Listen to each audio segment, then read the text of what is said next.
നമസ്കാരം. ഒന്നും രണ്ടും പവൻ കട്ടകഥയല്ല. കോടിക്കണക്കിന് രൂപ വിലമതിക്കുന്ന കേരളത്തിന്റെ അകത്തും പുറത്തുമുള്ള വിശ്വാസ സമൂഹത്തെ മണ്ടന്മാരാക്കിക്കൊണ്ട് പരിപാവനമായ ശബരിമലയിൽ പൂശിയിരുന്ന സ്വർണം രാത്രിയെന്നും പകലൊന്നുമില്ലാതെ ഒരു തരി ബാക്കി വയ്ക്കാതെ രേഖകളിലും നിബന്ധനകളിലും ഒക്കെ അഴിച്ചുപണിയും തിരുത്തിക്കുറിക്കലും ഒക്കെ വരുത്തി അടിച്ചു മാറ്റി നാടുകടത്തിയ അല്ലെങ്കിൽ കടല് കടത്തിയ പച്ചയായ നഗ്നമായ സത്യമാണ്. ആരോപണമല്ല, 100% വാസ്തവമാണ്. എന്നിട്ടും അധികാരത്തിന്റെ സുരക്ഷാ സേനയുടെ സംരക്ഷണ വലയത്തിനുള്ളിൽ മൗന തപസ്സിലാണ് ഇരട്ടച്ചങ്കൻ, പാവങ്ങളുടെ രക്ഷകൻ പിണറായി വിജയൻ.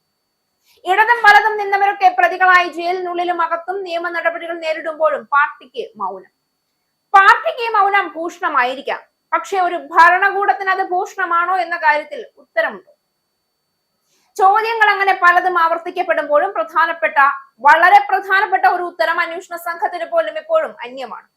അത് കട്ട സ്വർണം എവിടെ എന്നുള്ള ചോദ്യമാണ്. ആ ഉത്തരത്തിന് മുന്നിൽ അന്വേഷണ സംഘം പോലും ഉത്തരം മുട്ടി നിൽക്കുകയാണ്. ശബരിമല സ്വർണ്ണക്കൊള്ള എന്ന ഗുരുതര ആരോപണത്തിൽ അന്വേഷണം അന്തിമഘട്ടത്തിലെന്ന പ്രഖ്യാപനങ്ങൾ ആവർത്തിക്കപ്പെടുമ്പോഴും യാഥാർത്ഥ്യം കേരളം കണ്ടുകൊണ്ടിരിക്കുന്നത് മറിച്ചാണ്. മോഷണം പോയ സ്വർണം എവിടെ എന്നതും എത്ര അളവിൽ സ്വർണം നഷ്ടപ്പെട്ടു എന്നതും ഇന്നും ദുരൂഹമായി തുടരുന്നു. ഇത്രയും വലിയൊരു വിശ്വാസ കേന്ദ്രവുമായി ബന്ധപ്പെട്ട കേസിൽ ഇത്തരം ഒരു അവസ്ഥയുണ്ടാകുന്നത് സ്വാഭാവികമായ ശ്രദ്ധയല്ല, മറിച്ച് പിണറായി സർക്കാരിന്റെ ഭരണ പരാജയത്തിന്റെ രാഷ്ട്രീയ ഇടപെടലുകളുടെ ഉത്തരവാദിത്വരാഹിത്യത്തിന്റെ തുറന്ന തെളിവാണ് എന്ന് പറയേണ്ടി വരും. കട്ടിളപ്പാളിയിലും ദ്വാരപാലക ശില്പപ്പാളികളിലുമായി 2 കിലോയോളം സ്വർണം നഷ്ടമായിട്ടുണ്ടെന്നാണ് പ്രാഥമിക വിലയിരുത്തൽ. എന്നാൽ ഉണ്ണികൃഷ്ണൻ പോറ്റി സ്വർണം കൈമാറിയതായി അന്വേഷണ സംഘം കണ്ടെത്തിയ സ്മാർട്ട് ക്രിയേഷൻ ഉടമ പങ്കജ് ഭണ്ഡാരി, ബെല്ലാരിയിലെ സ്വർണ്ണ വ്യാപാരി ഗോവർദ്ധൻ എന്നിവർ 585 ഗ്രാം സ്വർണം കൈക്കലാക്കിയെന്നാണ് ഇതുവരെയുള്ള കണ്ടെത്തൽ. അങ്ങനെയെങ്കിൽ ബാക്കി 1.5 കിലോയോളം സ്വർണം എവിടെ എന്നതിൽ ഉത്തരമില്ല.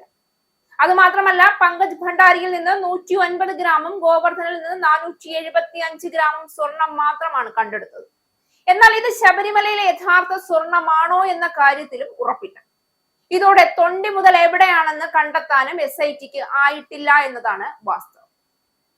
ചുരുക്കത്തിൽ അന്വേഷണം അവസാന ഘട്ടത്തിലേക്ക് എത്തുമ്പോഴും വളരെ പ്രധാനപ്പെട്ട കാര്യങ്ങളിൽ ഉത്തരമില്ലാതെ അന്വേഷണ സംഘം തുടരുകയാണ്.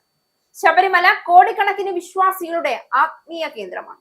അവിടെ ഉണ്ടായ സ്വർണ്ണക്കൊള്ള എന്ന ആരോപണം ഒരു സാധാരണ മോഷണ കേസല്ല, അത് വിശ്വാസത്തോടുള്ള ആക്രമണമാണ്. കേരളത്തിന്റെ സാംസ്കാരിക പാരമ്പര്യത്തോടുള്ള വെല്ലുവിളിയാണ്. പിണറായി സർക്കാരിന്റെ കാലത്ത് നടന്ന പല വിവാദങ്ങളെയും പോലെ ശബരിമല സ്വർണ്ണക്കൊള്ള കേസ് ആദ്യം ചെറുതാക്കി കാണിക്കാനായിരുന്നു നടന്ന ശ്രമങ്ങളൊക്കെ. എന്നാൽ ദിവസങ്ങൾ കടന്നുപോയപ്പോൾ വ്യക്തമായത് ഇത് ഒറ്റപ്പെട്ട ഒരു സംഭവമല്ല എന്നാണ്, മറിച്ച് ശക്തമായ ബന്ധങ്ങളും സ്വാധീനങ്ങളും ഉൾപ്പെട്ട ഒരു വലിയ അഴിമതി കേസാകാമെന്ന സാധ്യതയാണ് തെളിഞ്ഞു വന്നത്. എന്നാൽ ഇപ്പോഴും സ്വർണം എവിടെയാണ്? സ്വർണം ഇന്നും കാണാതെയാണ് നിലനിൽക്കുന്നത്. നഷ്ടപ്പെട്ട അളവിനെ കുറിച്ച് ഔദ്യോഗിക കണക്കുകളില്ല. ആരുടെ കയ്യിലൂടെയാണ് സ്വർണം പോയത്? ഏത് ശൃംഖലയാണ് ഇതിന് പിന്നിൽ പ്രവർത്തിച്ചത്? ഭരണകൂടത്തിലെ ആരൊക്കെയാണ് ഉത്തരവാദികൾ? ഇതൊന്നും ജനങ്ങൾക്ക് മുന്നിൽ ഇതുവരെയും വ്യക്തമാക്കിയിട്ടില്ല. അന്വേഷണ സംഘം മുന്നോട്ടാണെന്ന് പറയുമ്പോഴും അടിസ്ഥാന ചോദ്യങ്ങൾക്ക് പോലും മറുപടി ഇല്ലെങ്കിൽ അത് അന്വേഷണമല്ല, മറിച്ച് അന്വേഷണം എന്ന പേരിലുള്ള ജൽപ്പനം മാത്രമാണ്. ഈ കേസിൽ ഏറ്റവും ഗൗരവമേറിയ ചോദ്യം ഇതാണ്: സർക്കാർ എന്തുകൊണ്ട് ഇത്രയും കാലം ഇതൊന്നും തിരിച്ചറിഞ്ഞത് പോലുമില്ല? സാധാരണ പൗരന്മാരെ ബാധിക്കുന്ന ചെറിയ കേസുകളിൽ പോലും പോലീസ് വേഗത്തിൽ നടപടി സ്വീകരിക്കുന്ന കേരളത്തിൽ കോടികളുടെ സ്വർണം കാണാതായെന്ന ആരോപണത്തിൽ ഇത്തരം ഒരു മന്ദഗതി എന്തുകൊണ്ട്? ഉത്തരം വ്യക്തമാണ്: രാഷ്ട്രീയ ഇടപെടൽ. CPM ഭരണകൂടത്തിന്റെ സംരക്ഷണമില്ലാതെ ഇത്തരം ഒരു നീണ്ടു നിൽക്കുന്ന അനാസ്ഥ അസാധ്യമാണ്. ശബരിമല വിഷയത്തിൽ മുൻപ് പിണറായി സർക്കാർ വിശ്വാസികളുടെ വികാരങ്ങളെ അവഗണിച്ച ചരിത്രമുണ്ട്. ആ ചരിത്രത്തിന്റെ തുടർച്ച തന്നെയാണ് ഇന്നത്തെ സ്വർണ്ണക്കൊള്ള കേസ് കൈകാര്യം ചെയ്യുന്ന രീതി. ഇവിടെ ഉത്തരവാദിത്തം മുഖ്യമന്ത്രിക്ക് തന്നെയുണ്ട്. ആഭ്യന്തര വകുപ്പ് കൈകാര്യം ചെയ്യുന്ന പിണറായി വിജയൻ ഈ കേസിലെ ഓരോ വീഴ്ചയ്ക്കും മറുപടി പറയേണ്ട ബാധ്യതയിൽ നിന്ന് ഒഴിയാൻ കഴിയില്ല. എന്നാൽ അദ്ദേഹം മൗനം പാലിക്കുന്നു. മൗനം പലപ്പോഴും കുറ്റസമ്മതത്തിന് തുല്യമാണ് എന്ന് ഇവിടെ പറയേണ്ടി വരും. ജനങ്ങൾ ഇന്ന് ചോദിക്കുന്നത് ലളിതമായ കാര്യങ്ങളാണ്. സ്വർണം എവിടെ? എത്ര നഷ്ടപ്പെട്ടു? ആരാണ് ഉത്തരവാദി? എപ്പോഴാണ് സത്യം പുറത്തു വരുന്നത്? ഈ ചോദ്യങ്ങൾക്ക് വ്യക്തമായ മറുപടി നൽകാൻ പിണറായി സർക്കാർ തയ്യാറാകുന്നില്ല എങ്കിൽ ഈ അന്വേഷണം ജനങ്ങളുടെ വിശ്വാസം നഷ്ടപ്പെട്ട ഒരു പ്രഹസനമായി ചരിത്രത്തിൽ രേഖപ്പെടുത്തും. ശബരിമല സ്വർണ്ണക്കൊള്ള കേസ് ഒരു അഴിമതി കേസിനേക്കാൾ വലുതാണ്. അത് ഭരണകൂടത്തിന്റെ നൈതികതയുടെ പരീക്ഷയാണ്.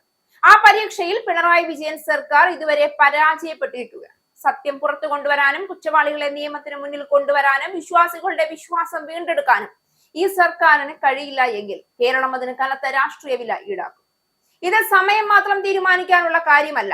ജനങ്ങളുടെ മനസാക്ഷി ഇതിനകം തന്നെ വിധി എഴുതി തുടങ്ങിയിരിക്കുന്നു.